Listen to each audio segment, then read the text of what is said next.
There are several steps that you can help yourself with if you want to set a path towards an up level in performance in 2025. And it's very simple.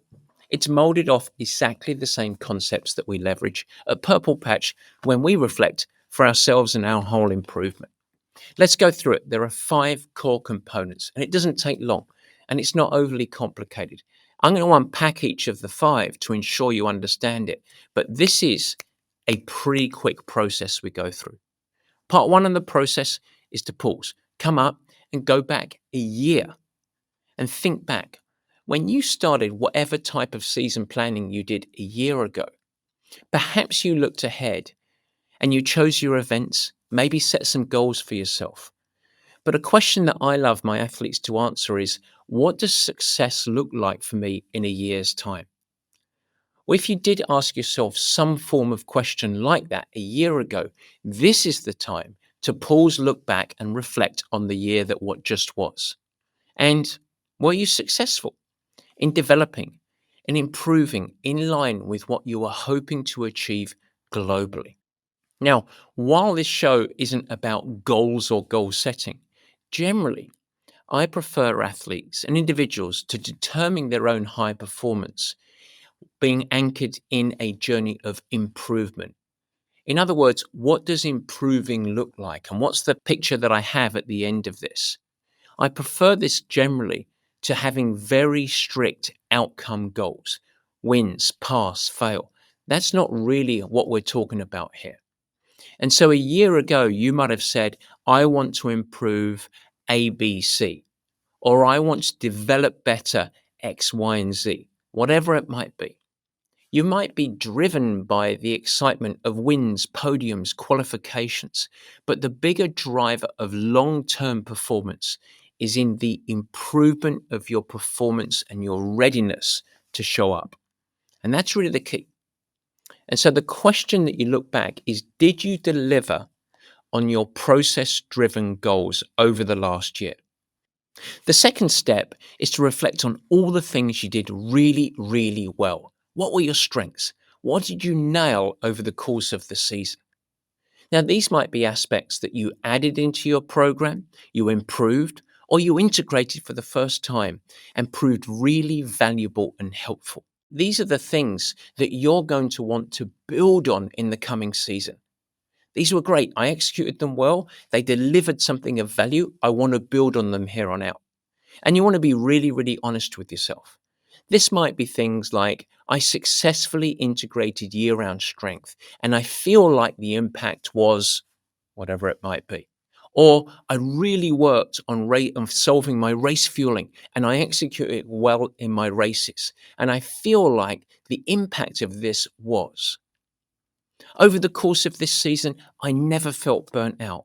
I was wholly consistent throughout the season, and I feel like it was really helpful committing to that off season for the first time. I wasn't chasing from behind the eight ball, and the impact of that was boom, boom, boom.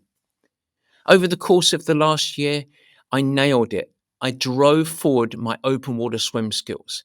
I swam straighter than ever, and the impact was A, B, and C.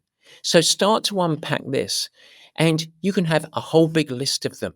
Be kind to yourself. What did you do well? Typically, when we look back and we start this process, you start to realize, wow, I actually did some really good stuff here. And you're bold in it. That's part 2. Be extensive here, but aim to reflect on the results and the impact of each of the areas of strength as well. Tie the improvement to a result or outcome. How did you improve as an athlete? Now, I should be clear here. What you don't need to focus on as much is some of the outcome stuff. So it's not really helpful to say, I got faster. I can generate more power. I won 6 races. That's not what's actionable for you. That's an outcome that emerged out of the focus or the actions or the habit changes that you implied. And so don't think about faster, boosting FTP, improving your track speed, whatever it might be. Instead, think about, this is what I did, this was the improvement, and this was the outcome. Fantastic. Now you got a lovely rosy picture of your life and your last season. Section 3 is your growth opportunities. Where did you actually fall short?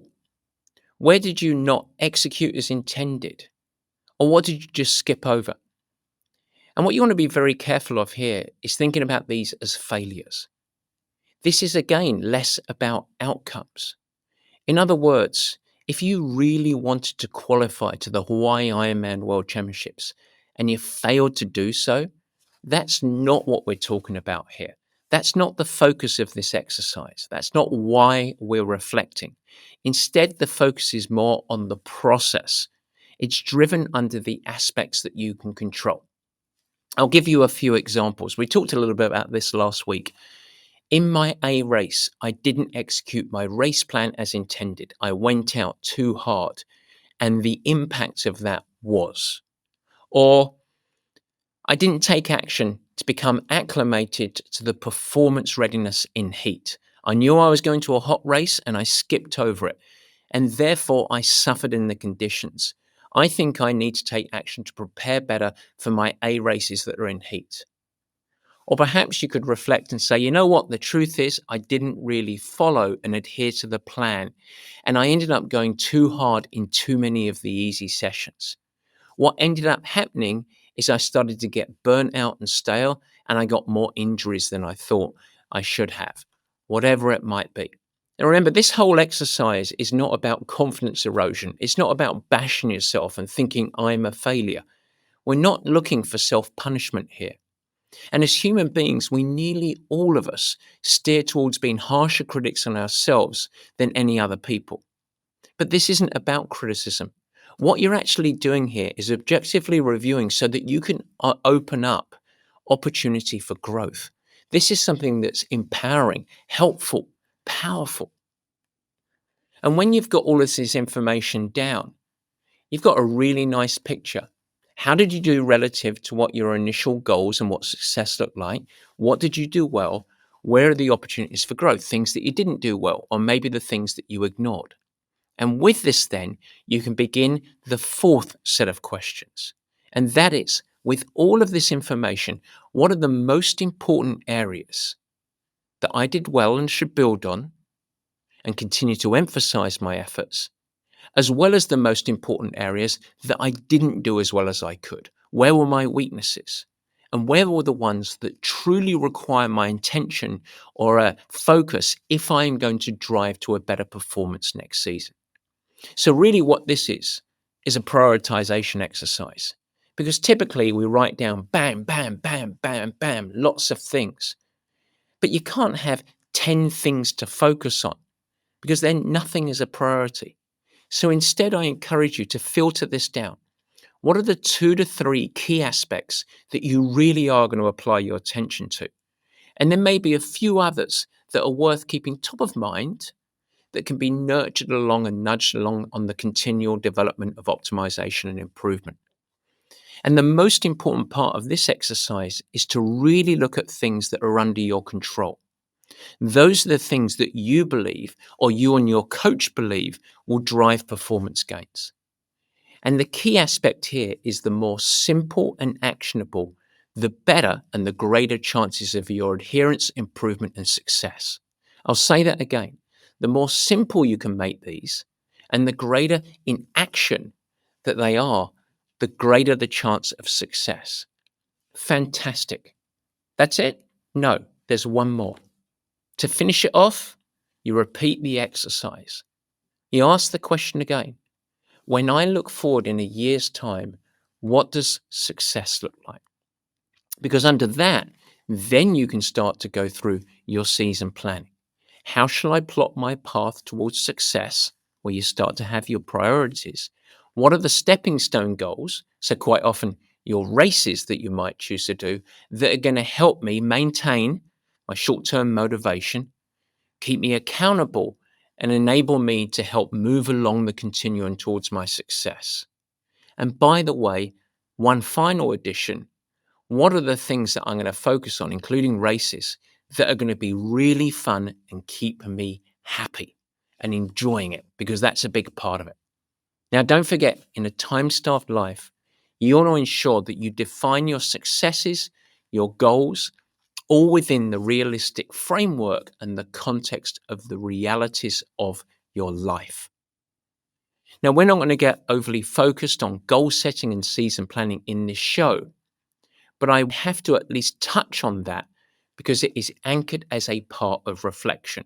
Reflection isn't just looking back, it's looking back so that you can chart your path forward.